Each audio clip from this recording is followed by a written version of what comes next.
Hello friends, it's Dave here from SaveDex, here to bring you another mini review. This time I am looking at Gutwhale for the Nintendo Switch.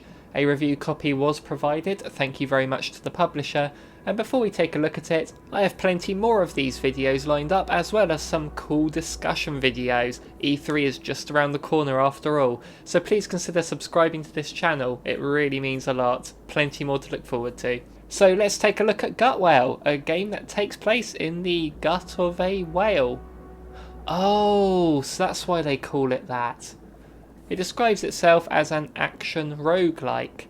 And yep, I just said roguelike, that's the magic word that will generate those comments saying that this game is just not for you.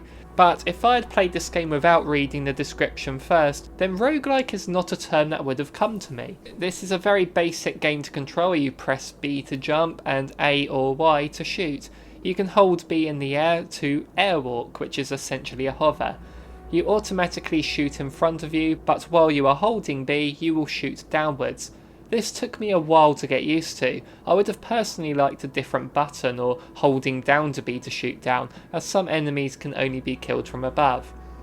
You fall down several floors and you need to take out the enemies in each room before the floor gives way and you enter the next one. When you shoot a bullet, it will land after hitting an enemy or the wall, and you will need to pick it up again to be able to shoot again. So this adds some strategy, as just blindly shooting isn't enough. You have to ensure that your bullet is easily reachable afterwards.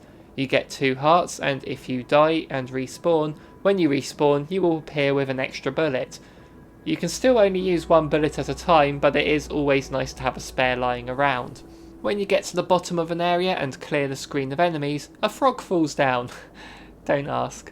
And this frog requires 50 bullets. You'll only have 1 or 2 each time, so it is something you'll slowly chip away at on each run. When you eventually get all 50, I won't spoil what happens, but it's nothing too exciting. When you leave the first area, you get a shop. You earn points from killing enemies, and these points can be spent in the shop. You can either buy more hearts, bullets, a new hat, or you can choose not to spend anything and increase your score. The hats give you perks such as being able to jump higher or having more hearts. When you die completely, you start from the very beginning. The reason I don't think I would have seen this as a roguelike is because although the enemy placement is different each time, the vertical level structure makes it feel very samey.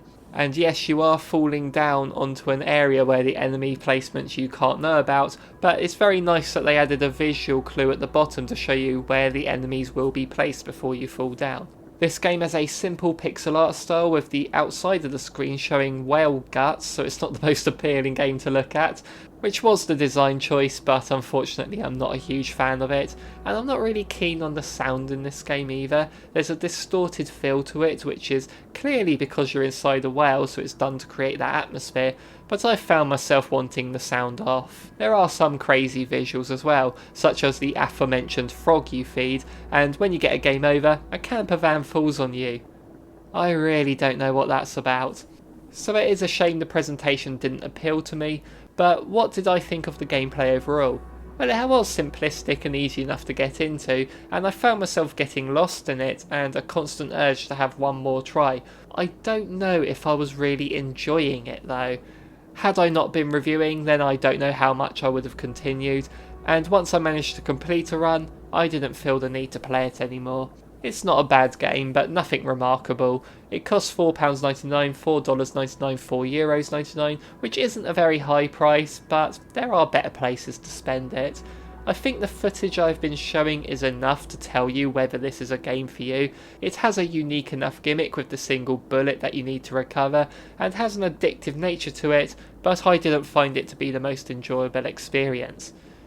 So that's what I thought of the game, but what about you? Let me know in those comments down below, and while you're down there, hit that like if you wish to show your appreciation, and there's also a subscribe button that is very clickable to see more from us in the future.